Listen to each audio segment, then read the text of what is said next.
Hey everybody, Brian Smith from Smith Consulting Solutions, putting together a video today for achieving ISO 9001 certification in 2026.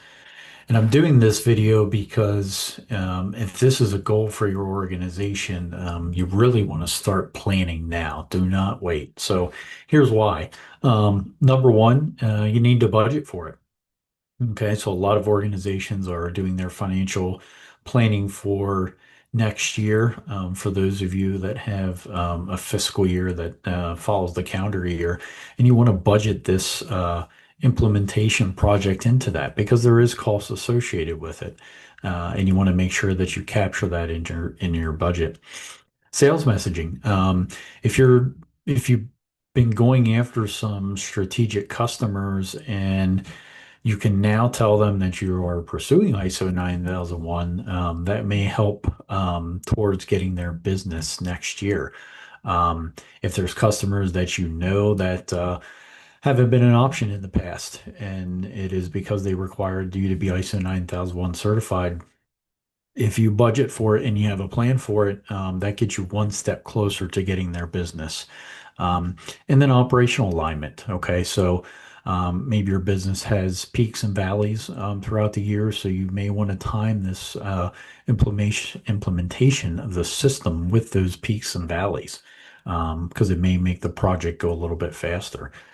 Um, Also, the certification timeline itself.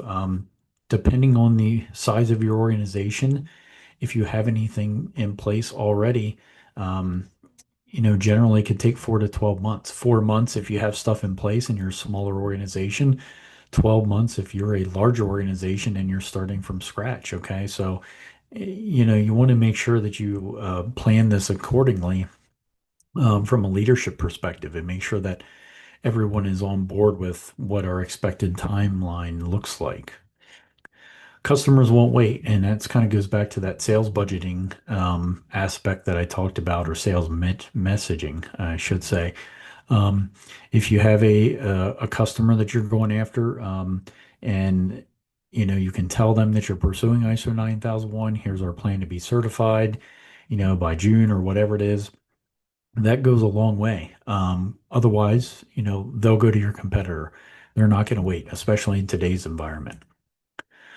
So what does ISO 9001 require? Well, I'm going to give you a high level summary. These are not all the requirements, but this will give you a pretty good understanding of what the requirements are.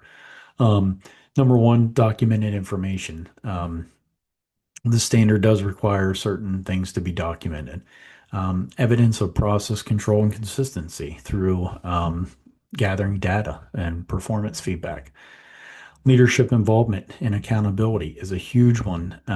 Leadership needs to be leading the quality management system. Risk-based thinking, okay? How does your organization think about risk and how do you mitigate and address risk? And then internal audits and management review. So let's talk about the four phases of implementing ISO 9001. Phase one is your planning phase. And if you notice here, it says Q4 2025 through Q1 of next year. This is now. If you want to get certified in 2026, it's go time to start moving forward with some of this stuff. So allocate it from a budgeting perspective. There's certification costs, there's your internal team's time, and if you're using a consultant, there's consultant costs. Put those into your budget, okay? Build certification messaging into your sales strategy. Like I said before, your sales team can say, we are pursuing ISO 9001. We are in the process of implementing a system. That may go a long way with customers. That might get you some new business, or that might get you on a shorter waiting list to get some new business, if you will. Define the scope of your quality management system. Think about what is going to be all encompassing for this system, and then assign an internal champion and a core team. So your internal champion should be a member of the leadership team that is going to be ultimately leading the quality management system. The core team may be some other people in the quality department, could be your CEO, could be your operations manager. If you're using a consultant, definitely should be on the core team. So this is one of the things that I see organizations kind of glance over and miss when they're doing an implementation. You may very well already have some stuff implemented that would be sufficient for the standard. And this is where a gap assessment is very helpful because it gives you an understanding of where you're at prior to doing all the work. You may not have to do some of the work because you may have some stuff that's already there, or you may be starting from scratch. This gap assessment will help you to do that. And if you need one of those, go to Smith Consulting Solutions, book a consultation with me. I have an excellent gap assessment tool. I even come out and do it for you. That way, your internal team doesn't have to spend time on that. And it's a very good tool to gauge where your starting point is with the system. And then establishing your timeline. If you're, like I said, a smaller company, your timeline may be shorter. If you're a larger company, it may be, significantly larger. If you have a lot of the stuff in place, your implementation time will be shorter. If you are starting from scratch with zero, it may take a little bit longer, but it's an important step in the process to establish that time. Okay, next thing is phase two is the actual development of the system. So map out your core operational processes, walk the value stream map, make sure that you are capturing everything. Create or update required documentation. So back to kind of the gap assessment, you may just have some documentation that needs updated, or you may have to create the documentation from scratch. Implement the process controls and performance matrix. So those key processes that we talked about, this is where you implement your control aspect. And then the performance matrix could be objectives or data to have confidence that the process is being carried out as expected. Training your employees in the QMS, the quality policy, the quality objectives, aligning operations, sales, and leadership. So start with leadership and then just aligning your key processes the whole way back down through the quality management system, making sure everyone's on board and aiming for the same strategic direction.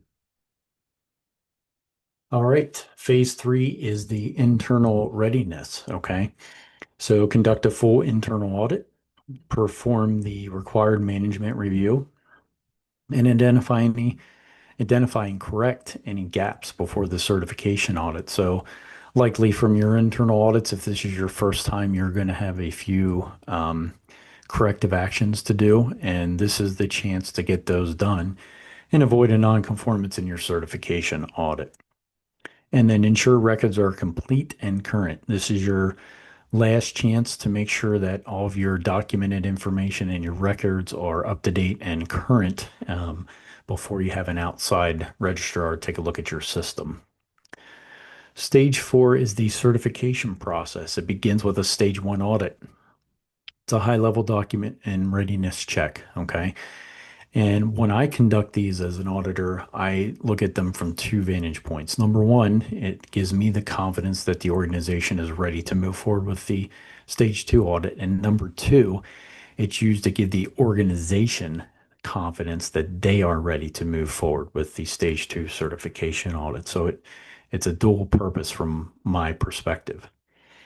Stage two is your full operational audit, or also known as your certification audit. This will be a very thorough, detailed review of the entire quality management system and making a determination whether it is conformant to the requirements of the ISO 9001 standard.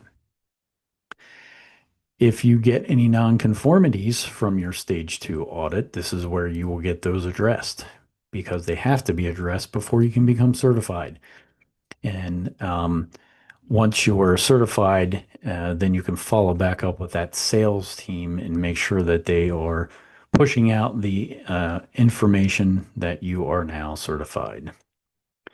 So let's look at some common mistakes that I see for organizations that try to implement these systems either quickly or without support.